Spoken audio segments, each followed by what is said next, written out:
টিউলিপের flat জালিয়াতির মামলাটি এখন ঝুলে আছে এক আইনজীবীর রিটের কারণে, এমন মন্তব্য করেছেন দুদক চেয়ারম্যান ডক্টর মোহাম্মদ আব্দুল মোমেন। গুলশানে ইস্টার্ন হাউজিংকে অনৈতিকভাবে প্লট নির্মাণের সুযোগ করে দিয়ে ব্রিটিশ এমপি টিউলিপ সিদ্দিক একই ভবনে বিনামূল্যে ফ্ল্যাট গ্রহণ করেন বলে অভিযোগ ওঠে। হাইকোর্টে এই মামলার আসামি শাহ খসরুজ্জামানের রিটের প্রেক্ষিতে গত ৮ জুলাই বিচারপতি মোহাম্মদ আলীর নেতৃত্বাধীন বেঞ্চ মামলাটি ৩ মাসের জন্য স্থগিত করে রুল জারি করেছে। এদিকে বুধবার দুর্নীতির তদন্তকে গতিশীল করতে এবার টিআইবির সাথে ৫ বছর মেয়াদী সমঝোতা স্মারক সই করেছে দুদক। জাতীয়ভাবে এবং স্থানীয়ভাবে দুর্নীতি বিরোধী সামাজিক আন্দোলনকে বেগবান করার জন্য এবং বিশেষ করে প্রাতিষ্ঠানিক আইনি এবং অধি পরামর্শ কাঠামোকে সুদৃঢ় করার জন্য আমাদের ঐক্যবদ্ধ বা সহযোগিতামূলক কার্যক্রম আমরা অব্যাহত রাখবো।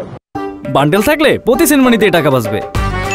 বিকাশ সেনমানি বান্ডেল কিনে জিতুন প্রতি লেনদেনে।